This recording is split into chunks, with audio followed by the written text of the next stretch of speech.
Hey les bambins! J'espère que vous allez bien, en tout cas moi ça va nickel.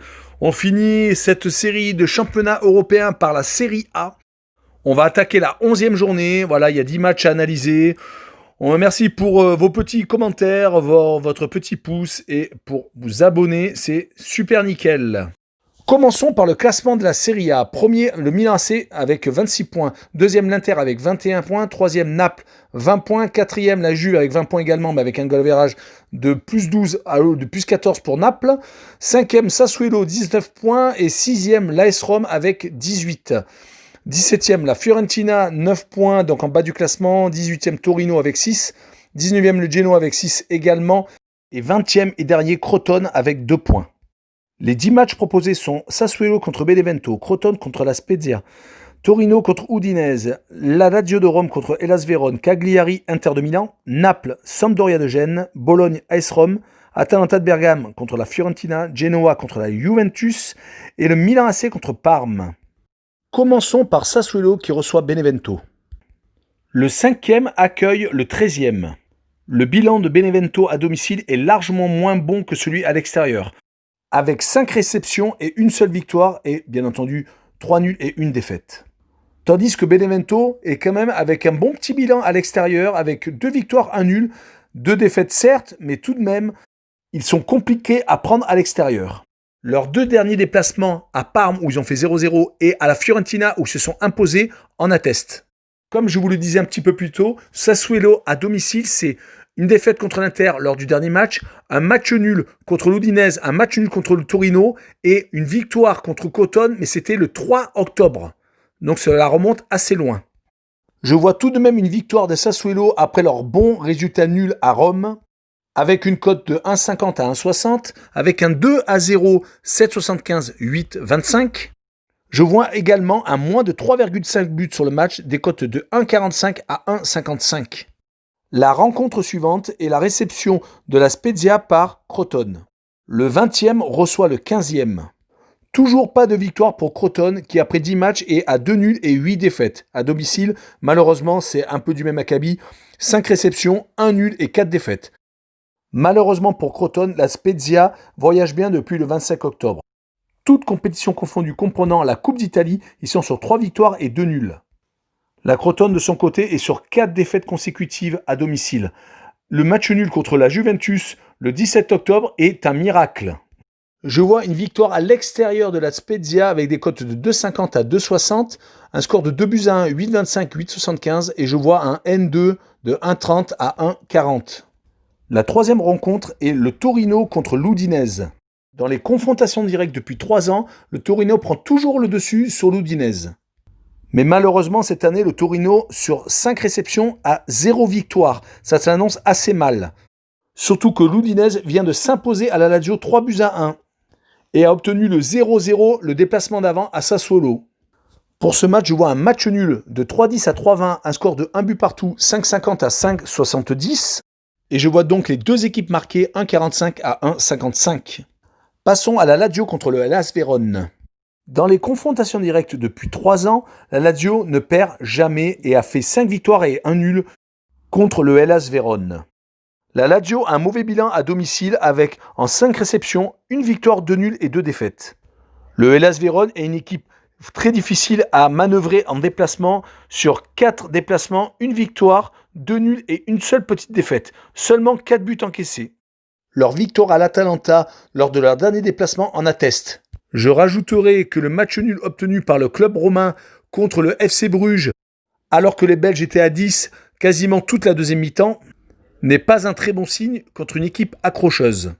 Je vois un match nul entre ces deux formations, 3,80 à 4, un 1 but partout, 6,75, 7,25, et je vois une double chance N2 avec des cotes de 2 à 2,20. Passons à Cagliari contre l'Inter de Milan. Le 11e reçoit le second. Cagliari a un bon bilan, toutes compétitions confondues, donc Coupe d'Italie et Championnat actuellement, avec sur les 5 derniers matchs, 4 victoires et 1 nul. Leur dernière défaite à domicile remonte au 26 septembre contre la Lazio de Rome. L'Inter sort d'une élimination de la Ligue des Champions, sera-t-il marqué moralement ?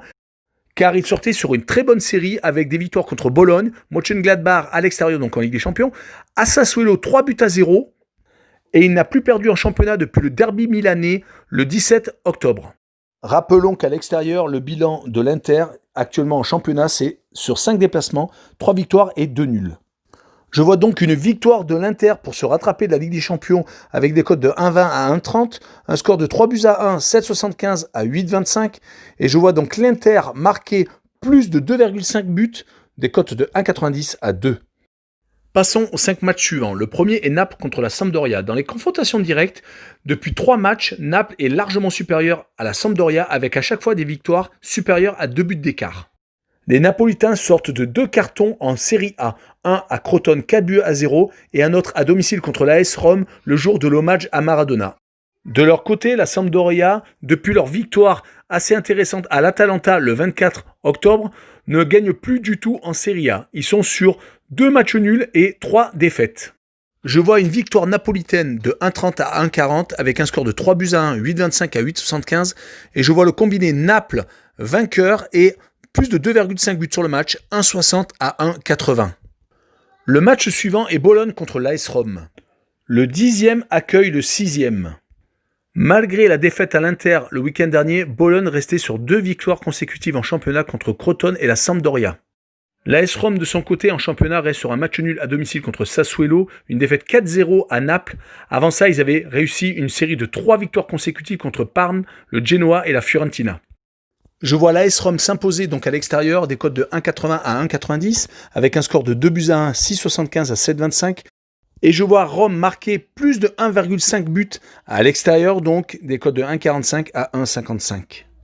Le match suivant est l'Atalanta contre la Fiorentina. Le début de saison des Bergamasques n'est pas à la hauteur de la saison dernière. À domicile, en 4 réceptions, ils sont sur 1 victoire, 1 nul et 2 défaites.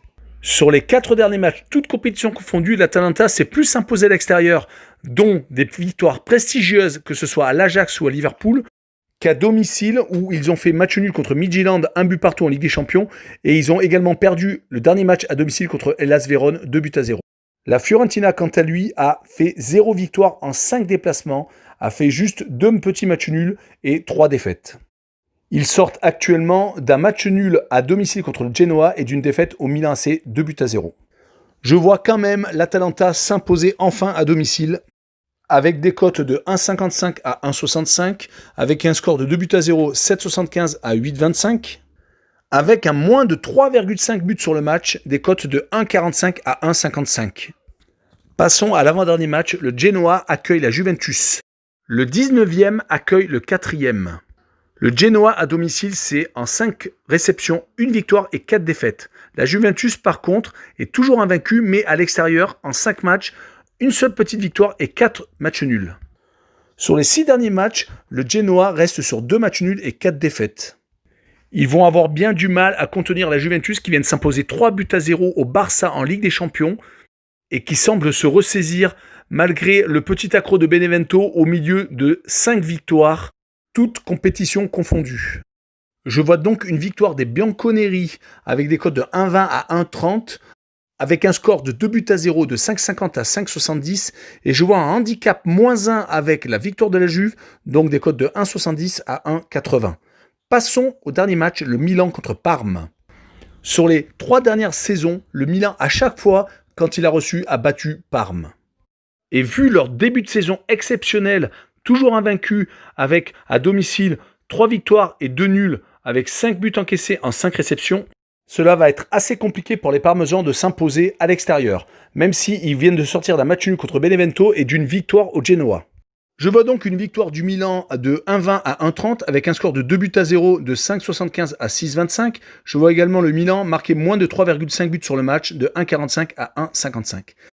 Voilà, on en a fini avec cette vidéo sur la Serie A. Je vous remercie de m'avoir écouté. On se retrouve très prochainement pour des prochains matchs de top 14 et voire même les bons plans du week-end. En tout cas, n'hésitez pas, un petit commentaire, un petit pouce et un abonnement. Ciao les bambins!